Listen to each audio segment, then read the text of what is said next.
بسم الله الرحمن الرحيم. الحمد لله رب العالمين، والصلاة والسلام على أشرف الأنبياء وسيد المرسلين نبينا محمد عليه وعلى آله أفضل الصلاة وأتم التسليم، دائما بعنوان أتعلم من غيري وأعلم غيري. موضوعنا هذا اليوم سوف يكون حول كيفية تنقية البشرة وتنعيمها وإزالة البذور الزائدة مثل حب الشباب هنا بالطريقة التقليدية من دون إضافة أي فلتر. نبدأ الدرس على بركة الله. أولا نضيف لاير جديد أو طبقة جديدة، ثم نختار أداة الماصة من هنا. نختار أعلى الخد هنا وننقر هكذا لاختيار هذا اللون، ثم نختار فرشاة ناعمة مثلا حجم 65. المهم فرشاة ناعمة، ثم نمرر في المكان الذي اخترنا منه اللون هكذا. تمام هكذا جيد. ثم نختار الفرشاة الماصة مرة أخرى، ونختار أسفل اللون السابق مباشرة، ثم الفرشاة ونمرر هكذا كما تلاحظون.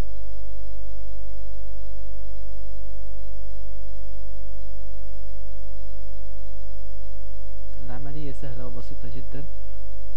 نختار الماصة مرة أخرى ونذهب هنا تحت العين والفرشاة مرة أخرى ونسحب هكذا فرشاة. اختار هنا الماصة أو الآن فرشاة كذا، ثم الماصة ونختار هنا مكان بعيد عن البذور، ثم ننقر هكذا كذا، ثم الماصة مرة أخرى ونختار في الذقن هنا بعيدا عن البذور ونمرر هكذا أو نضغط هكذا. الآن نختار الماصة مرة أخرى ونختار هنا فوق أو أسفل الأنف ونضغط هكذا. الماصة مرة أخرى ونختار هنا في الرقبة أو العنق الفرشاة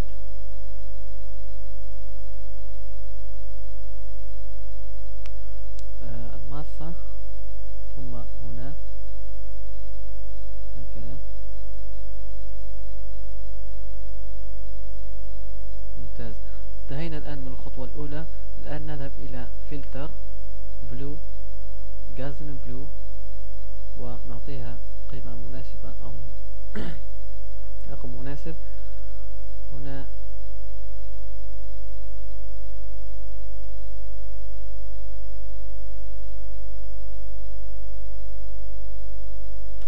مثلا 35. 35 تبدو جيدة ومناسبة.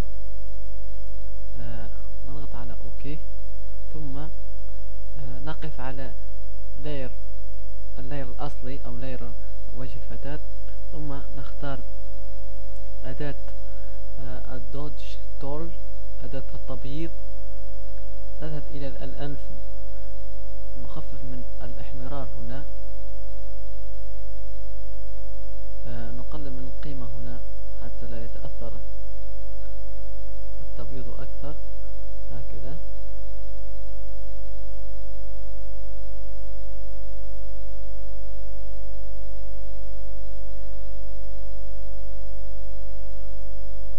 هكذا هنا أيضا وهنا.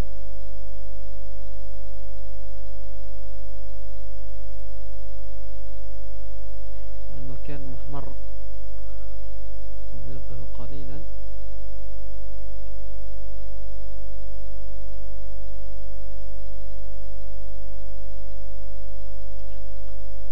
نعم يبدو هكذا جيدا. الآن ندمج اللايرين معا، وذلك بالنقر على كنترول ثم نحدد اللايرين ونضغط على كنترول A لدمج اللايرين، ثم نذهب إلى الادجستمنت، نختار كيرفس ونضيف الإضاءة هنا قليلا